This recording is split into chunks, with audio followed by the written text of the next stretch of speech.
다시 만날 대한민국 60일 프로젝트 60일 후 새로운 대한민국을 이끌어갈 리더 후보들 만나보는 시간인데요. 그 세 번째 시간 국민의힘 후보로 출사표를 던지신 분이죠. 한동훈 국민의힘 대선 경선 후보와 함께합니다. 안녕하세요. 반갑습니다. 앵커님. 예. 한동훈 대표님은 제가 또 뭐 다른 방송사에서도 오가면서 이렇게 여러 번 인사도 드리고 그래서 여러 번 좀 반가운 마음이 오늘 여기서 스튜디오로 또 모셔서 반가운 마음인데 오늘 일단 어제 프란치스코 교황 선종 소식부터 좀 여쭤봐야 될 것 같아요. 후보님도 천주교 가톨릭하고 인연이 좀 깊다라고 제가 얘기를 들었습니다. 예, 어제 뭐 교황님 선종하신 거에 대해서 저도 메시지를 냈는데 애도하고 그분이 또 굉장히 현대적인 메시지를 많이 내신 분이잖아요. 예. 뭐 화합이라든가 도대체 세상이 어떻게 가야 되는지에서 해안을 보여주신 분이어서 참 안타깝게 생각하고 애도합니다. 저는 어릴 때 청주에 살았어요.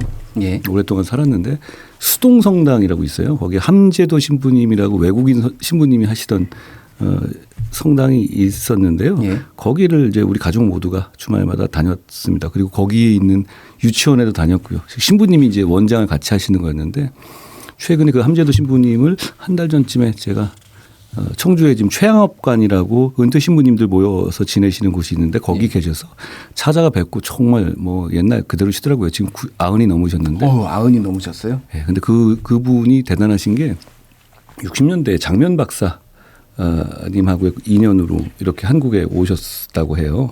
그럴만 하시네요. 90이 그렇죠. 넘으셨으면. 예. 그런데 오셔서 그 수동성당이 제가 다녔던 수동성당이 아주 큰 의미가 있는 게 그 수동성당을 이분이 사제로 지으셨어요. 사비로 지으셨다고요? 필라델피아 사시던 분인데 부모님께 유산으로 물려주실 게 있으시면 미리 달라. 한국에 써야겠다 이렇게 말씀하셔서 이렇게 사비로 그 건물을 지으신 거였어요. 대단한 분이죠. 다시 뵀는데도 뭐 그때 그 모습 그대로 저한테는 그러시더라고요. 네. 또 이렇게 뭐 모든 분들이 정치인들이 다 나오시지만은 또 가톨릭하고 인연이 있으시다니까 좀 반갑기도 하네요. 좀 더 아주 진한 인연도 있습니다. 저희 아버지 돌아가신 지 이제 20여 년이 넘었는데요. 저희 아버지가 원래 신부가 되려고 신부님이요? 신부가 되려고 신학교를 좀 다니셨다고 해요. 아니 그러면 그 길을 가셨으면 오늘의 한동훈은 없는 거 아닙니까? 그렇죠. 그 이후에 이제 저희 어머니랑 만나고 이래가지고 또 그 길은 안 가셨는데 또 평생 그래도 캐톨릭 신자로서 사셨죠. 근데 신부가 되려고 굉장히 어릴 때부터 뭐 그러셨다고 하더라고요. 근데 뭐 그 뜻을 이루셨으면 저는 없었겠죠. 그러니까요. 그렇게 신학교의 그 뜻을 끝까지 안 이룬 게 어떻게 보면은 우리 한동훈 대표로 나으려고 그랬던 거 아니에요? 그래서 제가 그 수동성당에서 함재도 신부님 하고 복사를 오래 했어요. 복사하셨군요. 저희 아버지 또 영향도 있고 해서 그 기억이 재밌게 남아 있습니다. 알겠습니다. 본격적으로 정치 이슈 좀 여쭤볼게요. 본격적으로 이제 법무부 장관에도 임명이 되셨고 그리고 이제 본격적으로 정치를 한 것도 이제 1년이 넘었습니다. 대선에 이제 도전을 하게 됐는데 처음에 정치할 때 마음 그리고 지금의 마음이 좀 어떤지 좀 궁금합니다. 어떤 마음으로 지금 이 자리에 좀 서게 되신 걸까요? 정치는 저는 국민을 잘 되게 하고 나라가 잘 됐으면 좋겠어요. 진심입니다. 그리고 그 생각을 모든 기준에 놓고 정치적인 행동을 하려고 해요. 제가 길지 않게 정치했잖아요. 그러다 보니 그 과정에서 그 마음이 변하지 않았다고 생각합니다. 쉽지 않더라고요. 또 뭐 관계의 문제도 있고 뭐 그때 오는 이게 뭐 고립이라든가 이로에 대한 공포감도 있고 그런데 그래도 제가 한 1년 해보니까 저는 그걸 할 수 있을 것 같아요. 그래서 앞으로도 그걸 흐트러뜨리지 않고 하려고 합니다. 제가 그걸 못할 것 같으면 정치 그만하겠습니다. 알겠습니다. 관계 인연 말씀하셨는데 뭐 지금의 한동훈이 있기까지 사실 윤석열 대통령하고 뗄래야 뗄 수 없는 관계인데 최근에는 한동훈 후보한테 이제 배신자 뭐 이런 얘기들이 예전에 이제 대구에서 이렇게 연설하실 때도 일부 청중들이 배신자 이런 얘기를 해서 뭐 알겠습니다. 여러분 마음 알겠고요. 이렇게 하시는 것도 제가 좀 장면으로 봤어요.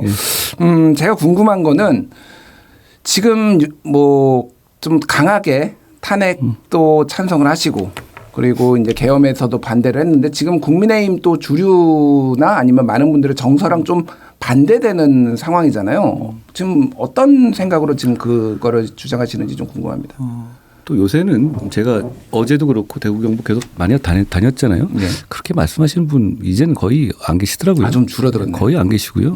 뭐 어제 그제 대구도 갔었고 포항도 갔었고 경주 갔었는데요. 뭐 예전에 제가 총선 때 다닐 때 많이 인파가 모이듯이 오셔서 많이 응원을 해 주시더라고요. 그분들의 마음도 애국심이에요. 지금 위험한 나라가 오는 걸 막고 나라를 발전시키자 이런 애국심이지 그분들이 무슨 억하심정으로 이러는 게 아니잖아요. 뭐 저도 그렇고요.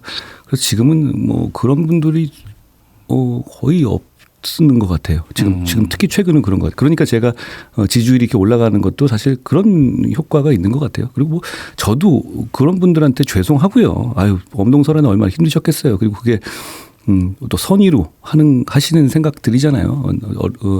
그런데 저는 정치인들이나 이런 분들한테 이 질문을 들어요. 그런 얘기하면. 네. 그럼 12월 3일 날 10시 반에 당신이 내 입장이었으면 어떻게 했을 거냐. 그러면 그때 어떤 개인적인 의리, 인연? 글쎄요. 그런 거 생각해서 이 계엄을 방치했어야 되냐. 저는 그 질문이 모든 걸 다 해준다고 생각해요. 그리고 그게 다른 것보다 그때는 제가 나서면 막을 수 있었습니다. 저는 그걸 되게 확신하고 한 거예요. 왜냐하면 예. 반국가 단체라고 민주당을 지원해서 민주당끼리 아무리 막아봤자 대통령께서 그거 해제하시겠어요? 기왕 칼을 뽑았는데 그리고 군인들이 뭐 민주당 진압하는 것 정도는 그거 그렇게 부담 가지는 않아요. 예. 제가 우리 국민의힘 18명 의원들과 함께 그 안에 들어가서 일종의 인지극을 한 거죠. 그 차이, 저는 그랬을 때 군인들의 소극적인 행동을 유도할 수 있고 국민들께서 이 계엄이 맞는 거야 아닌 거야 이런 식의 초기 판단을 확실하게 할 수 있게 제가 해드릴 수 있는 위치에 있었다고 생각해요. 제가 잘나서가 아니라 예. 제가 여당 당대표였잖아요. 제가 나서면 막을 수 있다고 생각했습니다. 그러면 저는 이제 그런 얘기를 하면서 그런 분들께 여쭙니다. 그러면 안 막아야 되냐. 그거에 대한 답은 이미 나왔다고 생각해요. 그리고 네. 그걸로 인해 가지고 제가 김영권님 말씀하신 것처럼 정치적으로 굉장히 고초를 겪었잖아요. 그리고 그게 예상 안 되는 바도 아니었고요. 그런데 예. 저는 그 선택을 한 겁니다. 그리고 민주주의를 신봉하는 정치인이라면 그 선택을 해야 한다고 생각해요. 민주주의, 예. 국민 말씀하셨는데 그렇습니다. 윤석열 대통령하고 어쨌든 오랫동안 검사 생활도 했고 그렇죠. 그리고 법무부 장관 뭐 이제 강요로서 일을 하셨는데 윤석열 대통령에 대한 평가를 좀 부탁드리고 싶어요. 예.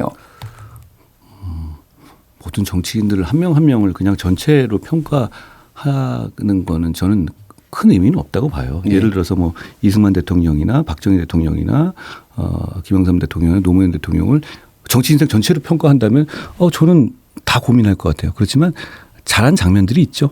특히 아주 빛나는 장면들이 있잖아요. 저는 네. 이승만 대통령의 경우에 농지개혁이라고 보고 박정희 대통령 중화공업용단 그분은 독재자라고 얘기하지만 모든 독재자가 그렇게 나라를 살아가지는 않았어요. 뭔가 다 음과 양이 그렇죠. 있는 거죠. 그런 면에서 보면 윤 대통령은 그런 게 있는데 다만 계엄은 넘어갔습니다. 그것은 옹호받을 수가 없고. 계엄은 아니다라는 좀 확고하시네요. 그런 부분은. 네. 저는 민주주의라니까요. 예, 그건 너무 당연한 이야기고 제가 어디 가서 그런 얘기를 했거든요. 아니 계엄은 우리 아버지가 해도 난 막는다. 그건 그래야 하는 거고요. 그리고 그런 입장이 아니면 그러니까 저는 그렇게 생각해요. 어제 토론에서도 나왔는데 예. 이런 분들이 있어요. 계엄은 잘한 거다. 이철우 후보님 계엄은 정당한 거다라고 말씀하셨어요. 저는 오히려 그게 간명한 입장이라고 봐요. 뭐 그렇게 생각한 잘못된 판단이지만 선명하죠.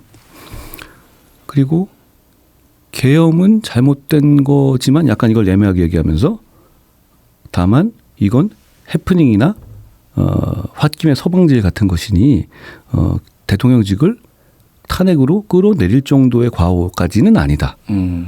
이런 얘기를 하시는 분들이 계시죠. 네. 저는 두 번째 입장은 대중이나 국민들께서는 그렇게 생각하실 수가 있다고 봐요. 왜냐하면 계엄은 잘못됐지만 이 탄핵이 됐었을 때 과거 탄핵의 트라우마로 이재명 같은 사람에게 정권 뺏기는 거 아니야? 그냥 갖다 바치는 거 아니냐? 이렇게 공포심을 느낄 수 있어서 일종의 첫 번째 마지노선으로서 탄핵에서 한번 막아보자. 라는 생각을 우리 지지자들이나 상식적인 국민들께서 하실 수 있다고 봅니다. 예. 그런데 왜냐하면 그게 뚫리고 나면 선거에서 이겨보자 이럴 수 있으니까. 그렇지만 민주주의자이고 공화주의자인 정치인으로서는 이 입장을 취할 수가 없는 거라고 봐요. 왜 그러냐면 이건 계엄을 옹호하는 거거든요. 무슨 얘기냐면 계엄이 잘못되긴 했지만 계엄이 예를 들어서 무슨 뭐 탄핵할 정도는 아니다라고 얘기하는 거는 뭐 신호 위반 예. 이런 거 같은 무단횡단 뭐 이런 정도의 과오는 다 넘어갈 수 있는 거죠 일반적으로. 그런데 예.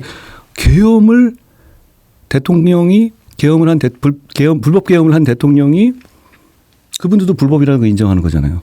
불법 계엄을 한 대통령이 군 통수권을 가지고 대통령직을 계속 수행해도 된다라고 하는 거는 계엄을 반대하는 게 아닙니다. 이건 계엄을 옹호하는 거예요. 저는 우리가 70여 년 동안 빛나는 성취를 이룬 나라잖아요. 예. 그 점은 양보할 수 없는 부분이라고 보고 지금 게다가 전략적으로도 그런 입장을 가지고 지금 우리 국민들 전체에서 거의 70%, 80%, 60%, 예. 70%, 80% 국민들이 탄핵에 찬성하고 있습니다. 그런 입장에서 그런 입장을 가지고 국민들께 우리에게 미래를 맡겨달라고 말할 수 있을까요? 예. 저는 그건 안 된다고 봐요. 알겠습니다. 이제 윤석열 대통령이 이렇게 질문을 드린 이유는 사실 이제 후보님의 정체성 뭐 얘기를 조금 드리고 싶어서 제가 지난번에 이제 회고록 내셨잖아요. 그때 짧은 뭐 그 예, 기억록 같은 거였죠. 예, 근데 제가 뭐 인상 깊게 봤던 거는 그 본인의 이력에서 검사를 했다라는 거를 안 넣으셨더라고요.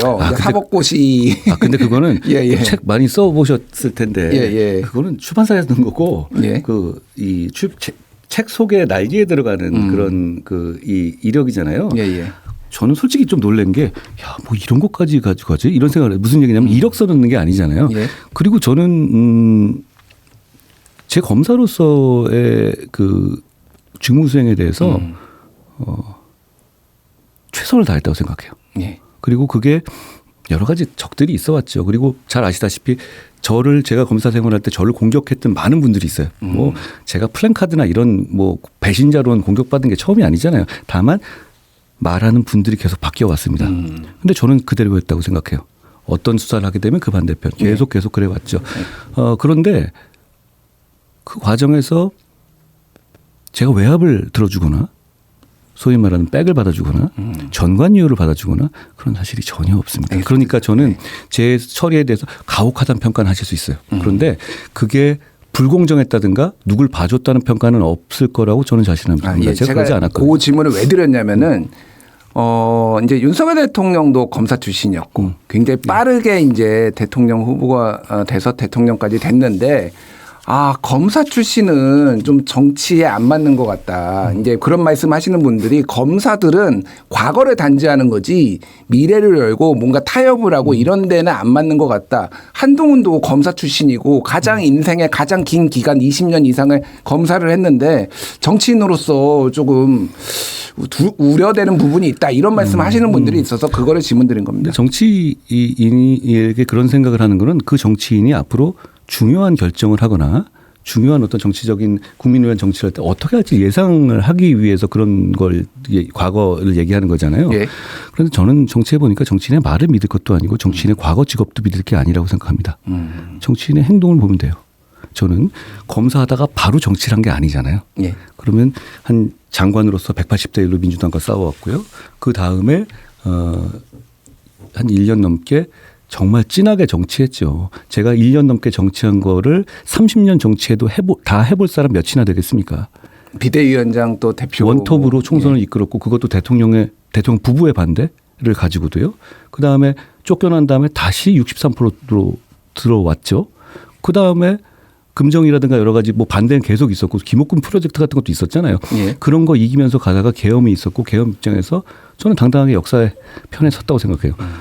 이거 30년에도 못했을 건데 제 말씀은 제가 이거를 난 경험이 너무 충분해 이런 말씀 드린 게 아니라 여러분은 제가 이런 아주 중요한 순간에 어떤 결단을 하고 어떤 방향으로 갈지를 이미 알고 계십니다. 네. 그러니까 그걸 제가 제 검사 생활에서 하나하나 사건들도 다 얘기하는 것도 아니고 일반적인 검사 얘들은 이래 뭐 술 먹고 다니고 뭐 줄 서서 다니고 뭐 시키면 시키는 대로 하고 이런 이미지 그런데 저는 그런 이미지랑 정반대의 정치를 해왔습니다. 까라면 까라고 제일 안 하는 사람은 저 아닙니까? 계엄을 막았죠. 예. 그리고 줄 세우기도 안 했죠. 그리고 여사 문제를 저 혼자 지적했죠. 저는 오히려 제가 여사 문제라든가 명태균 문제라든가 김경수 사면 문제라든가 이종섭 황상무 문제라든가 의료 문제라든가 이런 문제에 대해서 용기 있게 대통령과 맞설 때 더 많은 사람들이 저와 같이 얘기해서 대통령의 생각을 바꾸고 좋은 정치를 하게 했었어야 된다고 생각해요. 그런데 오히려 크게 저 하나였던 게 문제입니다. 오히려 다른 사람들이 검사 정치한 거 아닌가요? 저는 그렇게 생각해요. 알겠습니다. 예, 지난 주말에 있었던 내부 경선 얘기 좀 여쭤볼게요. 일단 뭐 여러 이제 비판들이 나왔어요. 예. 굉장히 많은 비판들이 나왔고 자해극이다 뭐 이런 칼럼도 있었고 뭐 유치하다라는 얘기가 있었는데 뭐 직접적으로 좀 질문을 이거 먼저 드려볼게요. 홍준표 후보가 이제 개인의 신상에 대해서 여쭤본 뭐 질문도 던졌는데 키높이 구두 뭐 이런 것들을 좀 물어보셨잖아요. 그때 어떤 생각이 드셨는지 좀 궁금합니다. 사실 그런 거는 일반인들 사이에서도 할 수 있는 질문은 아니잖아요. 요즘 사람들의 관계. 왜 저 김준일 앵커님께서도 말을 조심하실 정도로 이렇게 천하의 김준일 앵커님께서도 그렇게 하실 정도로 예. 그건 다른 사람들을 좀 불쾌하게 하는 말이에요. 보는 사람들조차도. 그러니까 그렇게 안 하죠. 다만 제가 좀 그런 생각은 했어요. 과연 대한민국 국민이 보수 정치에 바라는 것이 무엇인가. 예. 변하지 않는 게 있다면 품격일 겁니다. 그런데 품격이라는 게 정치를 오래 했다고 길러지는 게 아니구나라고 제가 그걸 보고 좀 많이 느꼈고 그러면서 이런 생각했어요.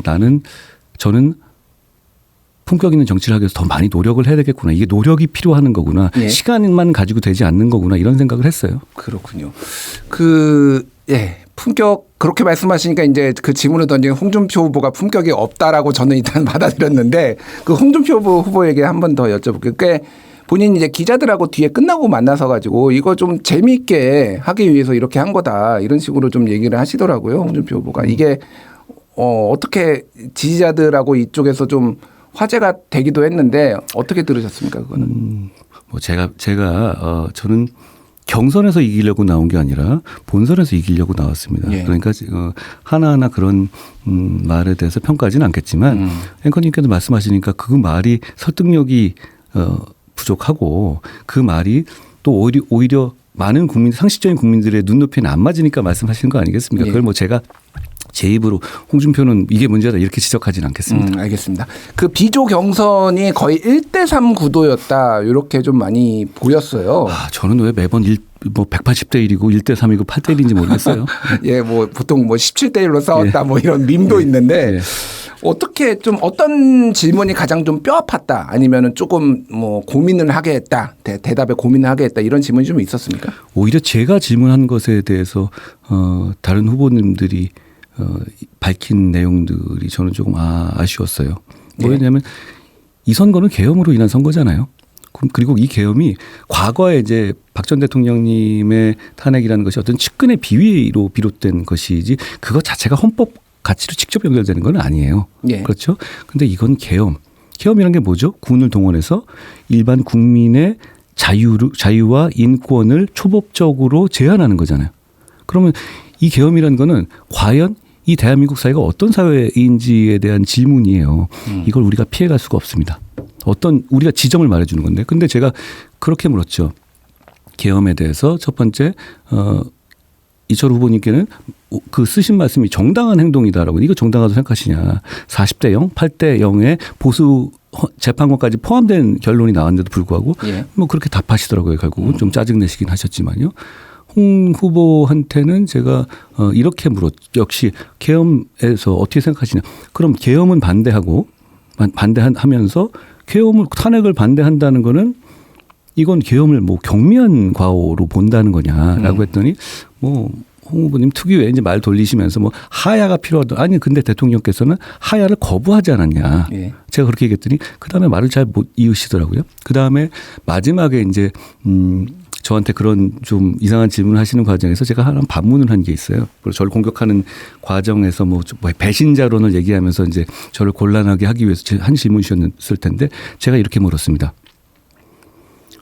홍 후보님이 12월 3일 10시 반에 국민의힘 당대표 제 입장이었으면 계엄을 막았을 거냐 아니면 대통령 편 들었을 거냐.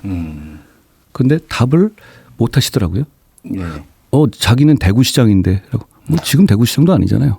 그리고 대구시장 계실 때 오히려 중앙정치의 모든 이슈에다가 참여를 하시지 않았습니까? 예. 저는 그런 입장을 보고 이게 과연 이런 입장을 가지고 본선에서 싸울 수 있겠느냐. 왜냐하면 제 질문은 굉장히 수위가 낮은 질문이었습니다.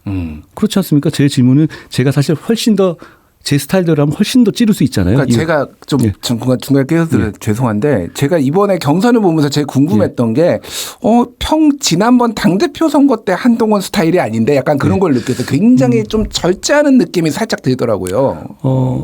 조금 마무리를 드리면은 예. 뭐 그런 거 부분 말을 못했다는 거. 예. 저는 그런 본선에서 안 된다는 거. 그리고 나경원 후보께는 나경원 후보는 계속 윤심을 가지고 이어오셨잖아요. 예. 거제도 선거에서도 뭐 이기면 윤 대통령이 돌아온다 뭐 이렇게 하면 물론 대패를 했죠. 그런데 그래서 윤신당 관련한 질문을 드렸더니 이 얘기를 왜 하냐 이러시더라고요. 전 좀 당황스러웠어요. 김준일 앵커님 말씀하신 것도 제가 부족한 게 많아요. 아무래도 그런 게 있잖아요. 예. 저는 제 생각이라든가 이런 거는 정치인의 생각은 선명해야 된다고 봐요.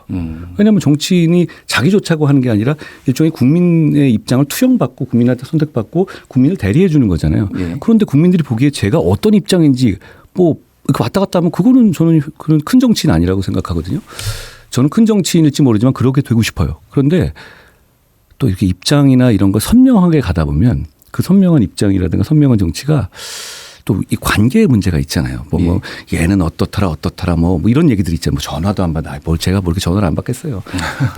그런 얘기들이 있잖아요. 그런데 이 선명한 입장이 이렇게 돌아서 또 관계라든가 정치의 문제에서는 이 칼날처럼 되돌아오더라고요.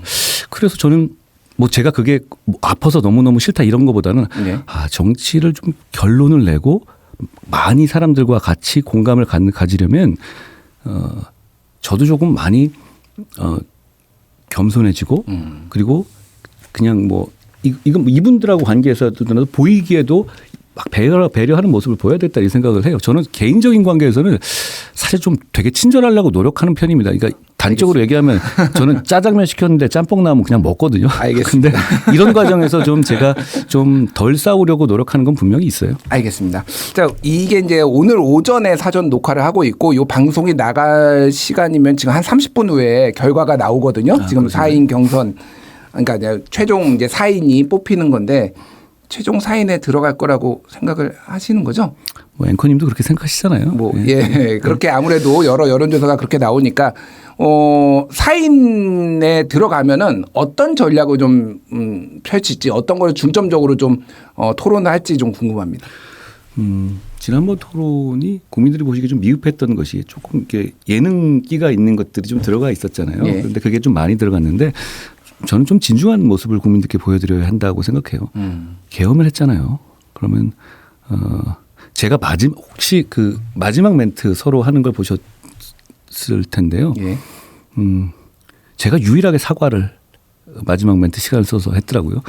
저는 지금 그게 필요하고 그런 진중함과 반성이 필요하다고 생각해요. 그러니까 그런 면에서 보면 조금 더 진중하게 과연 우리가 지금 이 문제에 대해서 특히 계엄이라든가 계엄을 극복한 이후 계엄을 어떻게 극복할 것인가의 문제에 대해서 진중하게 토론해야 된다고 생각하거든요. 무슨 얘기냐면 지금 우리가 이길 수 있는 방법은 시대 정신에 맞추는 것밖에 없어요. 우리 계엄을 한 정당이잖아요. 결국은 윤석열 대통령과 이재명 대표를 함께 극복해야 한다는 얘기를 해야 됩니다. 그러면 윤석열 대통령의 계엄과 이 탄핵 과정을 제대로 극복하겠다는 결기를 보여드려야 해요. 그럴 시간적 여유가 좀 없었고 다른 분들의 입장이 그게 너무 아닌 것 같아서 오시는 분들하고 또 이제 좀 멤버들이 달라질 테니까 진지하고 건설적인 토론을 해보자 합니다. 뭐 그래 당에서도 그래서 뭐 주먹이 온다 이런 예능적 요소는 4강에서는 지금 빼겠다 이런 언론 보도도 나왔는데 좀 이상해요. 그럴 때 아닙니다, 우리 지금. 알겠습니다.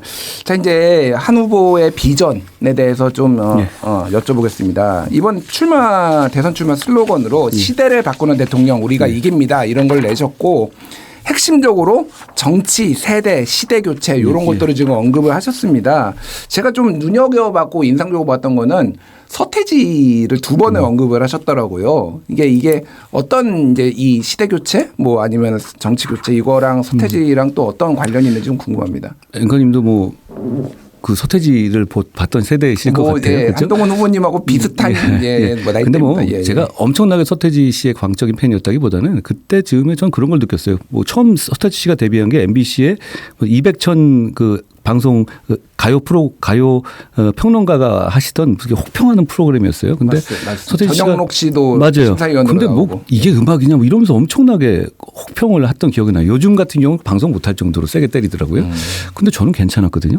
근데 그 이후에 보면 뭐 신승훈 씨라든가 김건모 씨라든가 더 많이 판 사람들은 많았는데 저는 서태지 씨가 음악을 하면서 이건 좀 바뀌네 이런 느낌을 받았고 그게 서태지 이전에 갑자기 어떤 조짐들이 있었던 게 아니라 어느 순간 훅 서태지라는 사람이 나온 거였어요.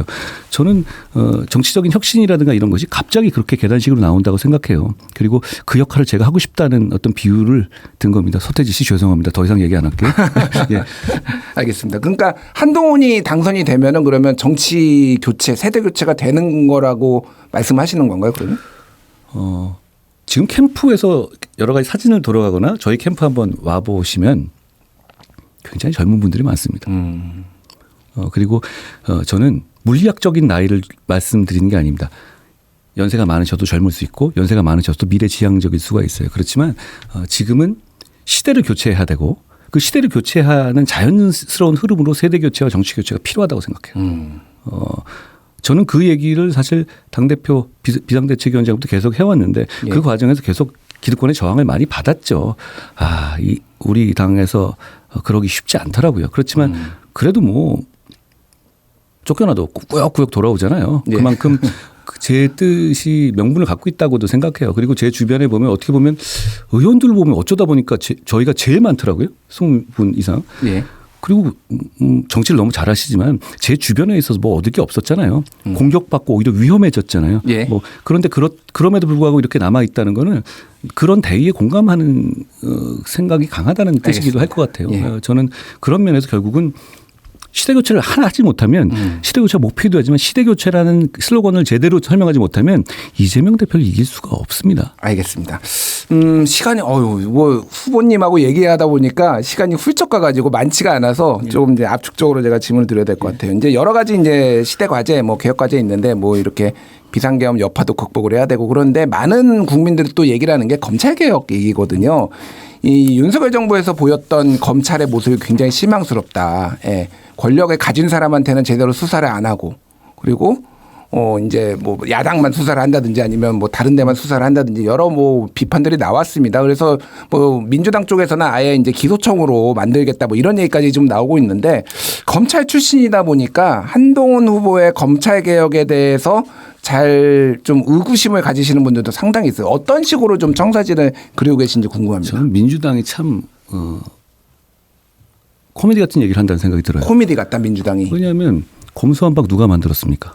자기들이 했죠. 예. 그리고 그 문제를 민주당이 자기들 권한을 세우고 자기들을 안전하게 위해서 정치하는 것은 사실 정치로서 할 수 있는 얘기인데 민주당의 큰 문제는 그 과정에서 시스템을 망가뜨린다는 거예요.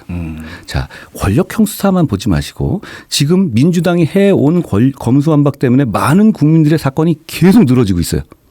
치명적인 피해를 입고 있습니다. 장애인들이라든가 여성 문제라든가 이런 약자들의 고발인 이의 신청권조차도 아무 이유 없이 날려버렸잖아요. 예. 그리고 마약 수사도 원래대로 못하게 해놨고요. 이런 부분이 개혁입니까? 이거는 진짜 뭐 자기들이 피해가를 하려면 차라리 탈옥을 하지 이렇게 시스템을 무너뜨리면 안 돼요. 제가 법무장관으로서 검수 원복 시행령으로 이런 부분 상당 부분 좀 돌려놓긴 했습니다만 아직 부족합니다. 또 하나는 공수처 만들었지 않습니까? 민주당은 공수처에 만족합니까? 이 공수처가 제대로 어느 정도 공정성을 가지고 실력 있는 집단이었다면 지금 우리가 몇 달 동안 겪었던 혼란의 반 이상은 없어지지 않았겠어요? 반성해야 되지 않겠습니까? 그러면서 늘 얘기하듯이 뭐 뭘 나눈다 얘기하는데 그건 검찰 제도가 잘못된 부분 계속 고쳐나가면 되는 문제예요. 예. 그런데 제가 검사할 때 제가 센 사람 봐줬다는 얘기 들어본 적 저 없습니다. 결국은 그거는 검사 개인의 문제이기도 하지만 예. 시스템 자체에서 정치권이 검찰 제도를 너무 흔들면 안 돼요.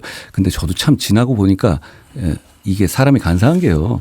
제가 정치했잖아요. 예. 뭐 저도 그래 특별히 검찰 편을 들 생각은 전혀 없어지더라고요. 저도 뭐 압수수색을 몇 번을 당하고 뭐 그렇게 겪었잖아요. 그러니까 정치인들이 왜 검찰을 거꾸로 하는지는 알겠어요. 다 피해의식을 갖고 그런데 다만 개혁을 한다면 방향은 절대로 정치인 중심이 아니라 지금 어려워진 민생 사건, 어려워진 우리 국민들의 권리 구제를 제대로 더 증진하는 방향으로 가야 합니다. 그런 방향의 검찰개혁, 경찰개혁이라면 저는 앞장설 겁니다. 알겠습니다. 예, 시간이 다 돼서 마지막으로 모든 후보께 드렸던 공통질문 드리겠습니다.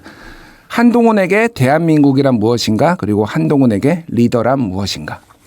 제 책의 제목을 국민이 먼저입니다라고 지었어요. 12월 3일 10시 반에 저는 어떻게 보면 좀 어줍지 않은 말일지는 모르지만 역사적인 질문을 받은 면이 있었어요. 아까 제가 말씀드린 게 뭐냐면 그냥 여러 정치인 중에 하나라 저는 그때 이건 내가 당대표고 그러니까 내가 여기서 진짜로 제대로 잘하면 막을 수 있겠다. 그리고 유혈 사태를 막을 수 있고 다음날 주식시장이 열리는 걸 할 수 있겠다. 저는 이 생각만 했어요. 또 겁도 나기도 했어요. 그리고 그 겁나는 게 두 가지였는 게 진짜로 이건 내가 뭐 어떻게 될 수도 있겠는데 이런 것도 있는데 그것보다도 이걸 내가 막았을 때 제가 우리 당에 오래 있어 봤잖아요. 그다음에 제가 겪게 될 일들이 파노라마로 쉽게 펼쳐지더라고요. 배신자론까지 포함해서. 그런데 결국 저는 그 선택을 한 게 딱 그 제목 같은 생각이었어요. 대한민국에서 정치하는 사람이고 제가 대한민국 자체가 제 목표입니다. 그러니까 거기만 보고 정치해야 된다. 이렇게 제 인생을 걸기로 했습니다. 저는 지금까지는 그래왔는데요. 앞으로도 그럴 겁니다. 쉽지는 않네요. 그리고 하나 더 말씀드리자면 제가 이제 뭐 제가 검사 생활을 하고 이런 거 아시니까 권력하고 굉장히 자주 맞서봤어요. 물론 쉽지는 않았어요. 그때마다 저도 인생을 걸었는데 그러다가 이제 어떻게 보면 지금 상황에서는 지지자들의 생각과 좀 다른 맞서는 상황이 됐잖아요. 단기적으로는. 지금 많이 풀려고 지방감은 달라졌지만. 근데 이제 제가 이게 좀 더 어려울 것 같다는 생각을 했는데 진짜 해보니까 진짜 1000배 더 힘들더라고요. 굉장히 고립되고 굉장히 외톨이가 되고 그리고 자기 판단에 자꾸 의심이 들어요. 이거 맞는 거야. 다들 이러는데 내 주변에 있는 사람도 떠나가고 모든 사람이 이게 맞다고 하는데 예를 들어서 모든 사람이 집회에 나가서 전광훈 전환길 집회에 내가 잘 아는 사람도 저렇게 나가는 이거 내가 뭔가 나만 잘못 알고 있는 거 아니야? 이런 생각까지도 고립돼 있으니까 들더라고요. 그런데 그만큼 정치인이 지지자들이 조금 잘못 판단하거나 그럴 때 다른 생각하는 게 어려운 것 같은데 어떻게 보면 그게 또 정말 필요한 때가 있다고 생각해요. 저는 그게 빨리 온 거고. 근데 대부분 저는 지지자들이나 대중들이 제 판단보다는 우월하다고 생각해서 대부분 제 생각하고 대중의 생각이 다르면 여기 맞추는 편이에요. 근데 가끔은 또 이런 일이 생기네요. 알겠습니다. 리더란 지지자들과 호흡을 맞춰야 되지만 또 다 생각이 다르거나 올바른 길이 있을 때는 그들을 설득을 해야 된다. 그래야 되고요. 그런 용기도 필요하다고 생각합니다. 근데 힘들더라고요. 지금도 제가 그 후과를 겪고 있습니다. 알겠습니다. 오늘 한동훈 국민의힘 대선 경선 후보 만나봤고요. 잠시 뒤에 발표가 나겠지만은 좋은 경선 계속 이어갈 수 있기를 기대하겠습니다. 후보님. 고맙습니다. 오늘 나와주셔서 정말 감사합니다. 고맙습니다. 예.